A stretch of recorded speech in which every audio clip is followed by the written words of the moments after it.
This channel does not promote any violent, harmful, or illegal activities. All content provided by this channel is meant for an educational purpose only. আচ্ছা, অভিষেক বন্দ্যোপাধ্যায় যখন তার দলের কর্মীদের হুঁশিয়ারি দিচ্ছেন, তখন বাকি তার প্রতিপক্ষ দল তারা কি করছে? তারাও কিন্তু কেউ ছেড়ে কথা বলছে না, কেউ কেউ নিজের কর্মীদের হুঁশিয়ারি দিচ্ছেন, আর কেউ কেউ বিপক্ষ দলকে হুঁশিয়ারি দিচ্ছেন। এটা অবশ্য এই বিপক্ষ দলকে হুঁশিয়ারি দেওয়ার ক্ষেত্রটা অবশ্য দুদলই সমান। মানে তৃণমূলের লোকেরাও ওই উদয়ন গুহর মতো কেউ কেউ তারা নিজেদের দল, বিপক্ষ দল, তাদের সবাইকে এরকম হুঁশিয়ারি দিচ্ছেন। ঠিক সেরকম তমলুকের বিজেপি প্রার্থী অভিজিৎ গঙ্গোপাধ্যায় তিনি প্রতিপক্ষকে একইভাবে কড়াভাবে সাবধান করছেন। গতকাল নন্দকুমারের তৃণমূল বিধায়ককে উদ্দেশ্য করে তিনি তো জেলে পাঠানোর হুঁশিয়ারি দিয়েছেন। প্রাক্তন বিচারপতি তো একটা সময় এজলাসে বসে অপরাধের বিচার টিচার করতেন। সে সময় তার সামনে তথ্য প্রমাণ সব জোগাড় টোগাড় করে ওই তদন্তকারীরা হাজির হতেন। রাজনীতির ময়দানে অভিজিৎ গঙ্গোপাধ্যায়, তার কি মনে হচ্ছে তিনি নিজেই তদন্তকারী, নিজেই বিচারক?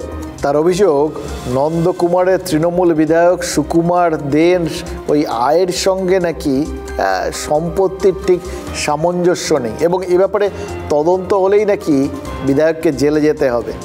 এবারের ভোটে কি এটাই বিজেপির কমন সিনড্রোম? বিজেপির প্রার্থীরা তারা কি সবাই জেনে বুঝে বিতর্কগুলো বাঁধিয়ে দিচ্ছেন? জেলে পাঠাবেন, কারা পাঠাবেন, কেন্দ্রীয় এজেন্সি পাঠাবেন, এই ধরনের মন্তব্যের তো ঝড় বয়ে চলছে, যেগুলো নিয়ে তার বিরোধী পক্ষ তারা তো ইতিমধ্যেই প্রশ্ন তুলতে শুরু করে দিয়েছেন, এবং তারা বলার মতো বল পেয়ে যাচ্ছেন হাতের। যে কেন তারা বলতে ছাড়বেন বলুন তো? তারা তো বলছেন যে ওনারা কি তাহলে সবাই নিজেদের হাতে কেন্দ্রীয় এজেন্সি নিয়ে ঘুরে বেড়াচ্ছেন, এত সহজে গোটা কথাগুলো বলে ফেলছেন। এবার সে যাই হোক, মানে প্রতিপক্ষকে বলার সুযোগ করে দেওয়ায় ওসব চেষ্টার খামতি কোনো দলেরই খুব একটা আছে বলে মনে হচ্ছে না। এ দেখুন না, মমতা বন্দ্যোপাধ্যায়কে নিয়ে মন্তব্যের জেরে ইতিমধ্যেই তো ওই বর্ধমান দুর্গাপুরের বিজেপি প্রার্থী দিলীপ ঘোষকে সতর্ক করে নোটিশ দিয়ে দিয়েছিল নির্বাচন কমিশন। তারপরেও দিলীপ ঘোষের মুক্ত বন্ধ নেই।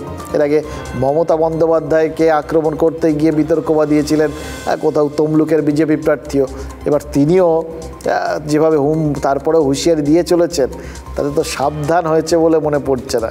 এবার যেভাবে তৃণমূল বিধায়ককে তিনি শাসিয়েছেন, তাতে কিন্তু পরিষ্কার এই হুমকি হুঁশিয়ারির রাজনীতিতে ক্রমশ তিনি পাকা খেলোয়াড় হয়ে উঠতে চাইছেন, নাকি এই চারপাশের যে ওয়েদার তার ছোঁয়া লাগছে তার মধ্যে।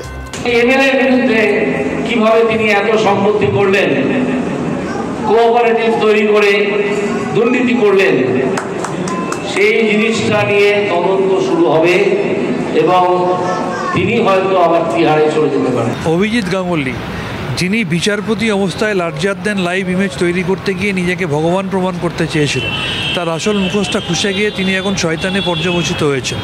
দুর্নীতির বিরুদ্ধে বড় বড় কথা বলে তিনি দুর্নীতিগ্রস্ত রাজনৈতিক দলে গেছেন। বিজেপির প্রার্থী কি বলছেন না বলছেন এই বিজেপির বিষয়, তবে একটা কথা প্রশ্নের উত্তর ওনাকে দিতে হবে যে অরবিন্দ কেজরিওয়াল 2021 সালের দুর্নীতির মামলায় যদি জেলে যায়, তাহলে কিসের জন্য, কোন কারণে আজ অবধি সারদা রোজভ্যালি থেকে শুরু করে নিয়োগ দুর্নীতির মামলা, গরু কয়লা, তৃণমূলের মাথারা আজ অবধি কেন জেলে যায়নি? নন্দকুমারের মাটিকে উনি চিনেন না।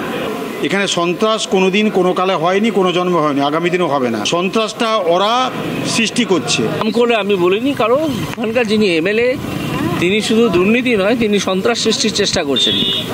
আমি তাকে হুঁশিয়ারি দিয়েছি, এবং যতক্ষণ আমি এই ঘটনা শুনতে থাকবো ততক্ষণই হুঁশিয়ারি দিয়ে তাকে সাবধান করতে থাকবো।